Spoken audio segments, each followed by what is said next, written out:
Hello, everyone. Welcome to my channel, Jesus is the Truth. In a few more days, we'll be entering into 2024. But I was also reflecting on 2023 because there has been so much violence. And I was thinking about that because we were having a discussion, myself and some others, in regards to people talking about Black Lives Matter. And if we really are serious about Black Lives Matter, then we need to begin to dialogue about the killing within our own Black and colored communities by fellow Blacks and fellow people of color. We need to begin speaking out against the violence in our city, especially within our own communities. And I began to think about when Cain killed Abel in the Bible and how that made God feel. Genesis, the 4th chapter, and I'm going to begin reading at the 8th verse. Now, Cain talked with Abel, his brother, and it came to pass when they were in the field that Cain rose up against Abel, his brother, and killed him. Then the Lord said to Cain, "Where is Abel, your brother?" He said, "I do not know. Am I my brother's keeper?" And he said, talking about God, "What have you done?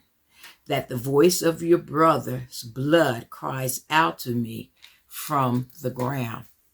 Within our very own communities, people are crying. Not only that, the blood of the victims who were shot or killed in some other form or fashion, their blood is crying out.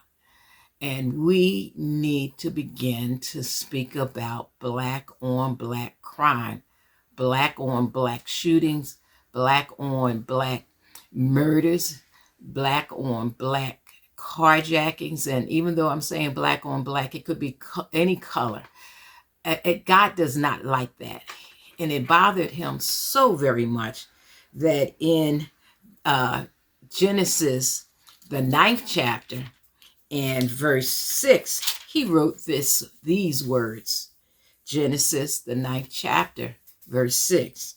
"Whoever sheds man's blood, by man his blood shall be shed. For in the image of God he made man." God looks at humanity and said, "I made each and every one of you." From the very first man, Adam, all the way down to our generation today. And he is not pleased with all of the murders that are going on.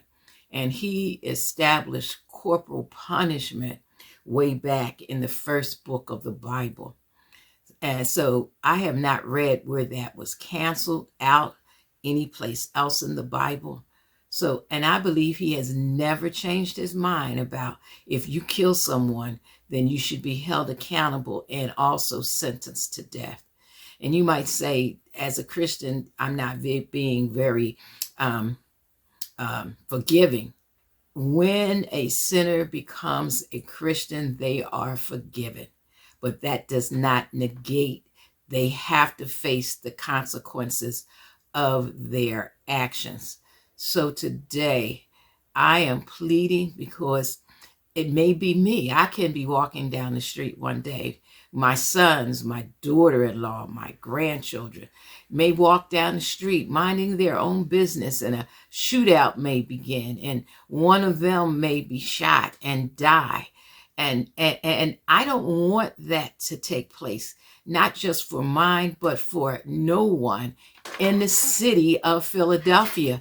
So we must begin to speak out. And I'm speaking out today that as we prepare to enter into the new year of 2024, start holding murderers, carjackers, and all the other violent crimes, people who commit those crimes.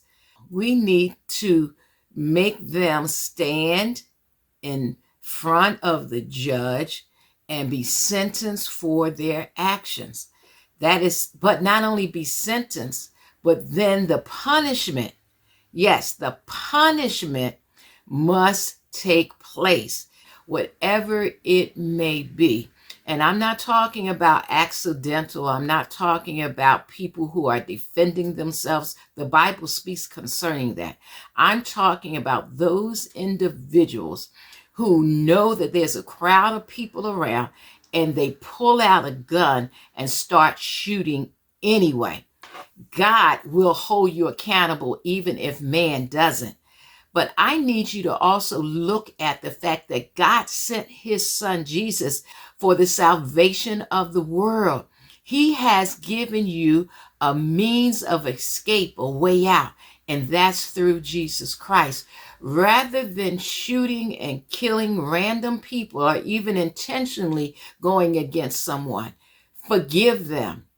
You come out of that life of crime and let God bring about a change in your life.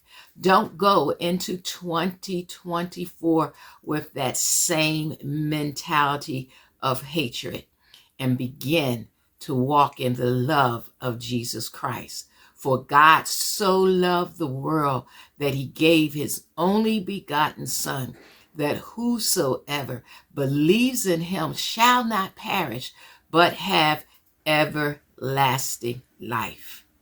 Let's go into 2024 with joy in our lives and in our hearts, with love radiating outward to everyone. You be blessed and have a wonderful, wonderful New Year.